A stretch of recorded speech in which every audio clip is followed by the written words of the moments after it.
Chenjiagou, one of the places considered to be the birthplace of Taijiquan, is a well-developed martial arts tourist resort today. But how was it just 30 years ago?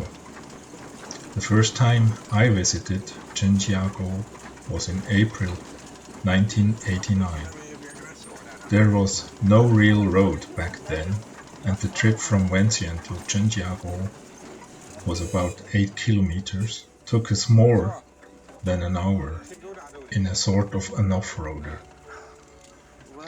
It was a farmer's village. According to the interpreter, there were about 3,000 people living in the village back then.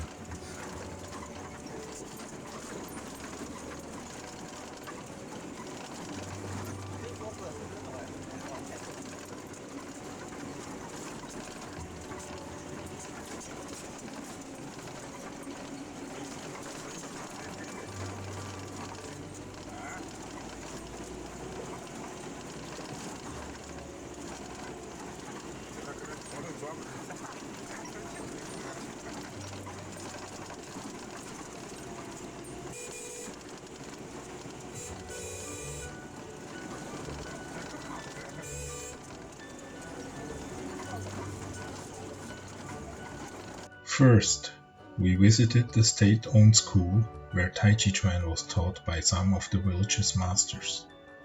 The state later sold the school to Chen Xiaowang and his brother Chen Xiaoxing.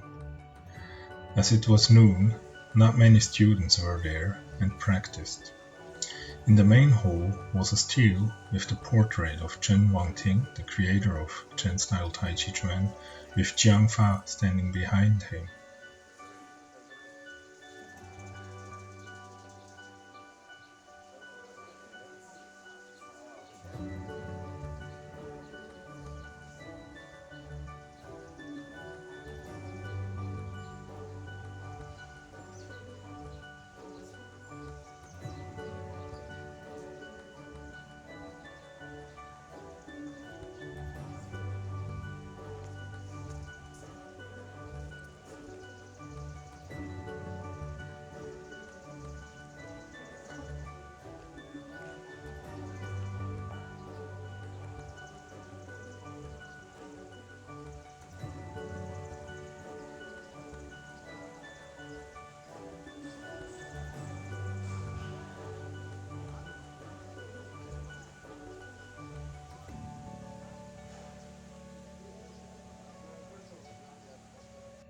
Then they brought me to the place where Yang-style creator Yang Luchan lived.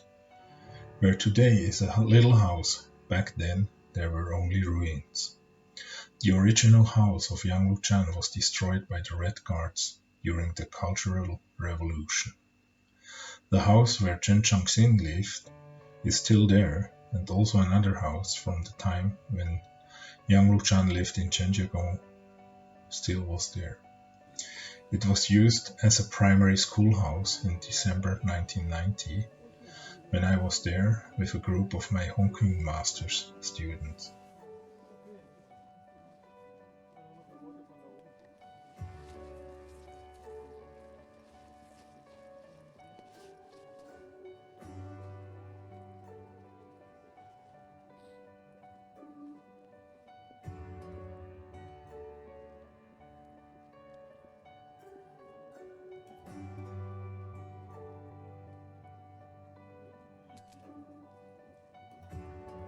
Chenjiagou back in 1989 and Chenjiagou today are two different villages, and not every change was in favor of the village.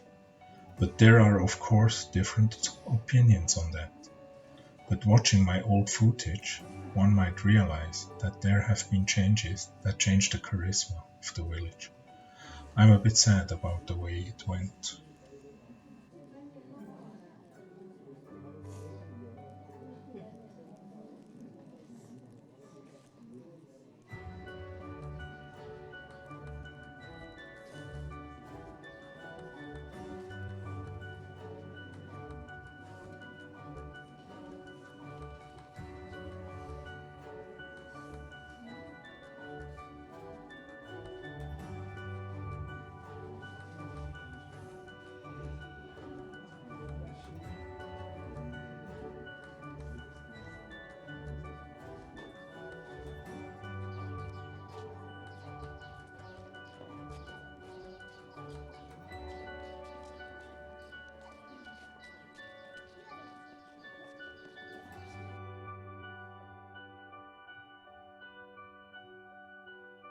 What happened with Chenjiagou's Taijiquan in the same time? Well, I can't speak for all lineages, but for mine. Taijiquan was always developing throughout the centuries, and it is still developing. It's an illusion to think that Taijiquan looks almost the same as it did back in the days when Yang Luchan lived in the village. When you compare the first recordings from 1989 with Wang Changjun and Geng Xinghua, Wang Xian's son and disciple, with the recording of my master Wang Xian from 1991, then you already can see some developing. Developing is sometimes good, sometimes bad. For my lineage, I think that most of the developing makes sense and it's a real improvement. For example, the body mechanics and also application. On the other hand, I have seen that many young people are training Taijiquan in the village quite different than we did, more physical, which contradicts a bit with the Taijiquan principles.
I conclude my journey to the past with another video from Master Wang Xian from 2007, 26 years after the first video I recorded of him. Still clearly the same lineage, but also with slight development since the last recording. I hope you liked my nostalgic journey to the past, and I hope some of it will also survive in the near future. Thanks for watching.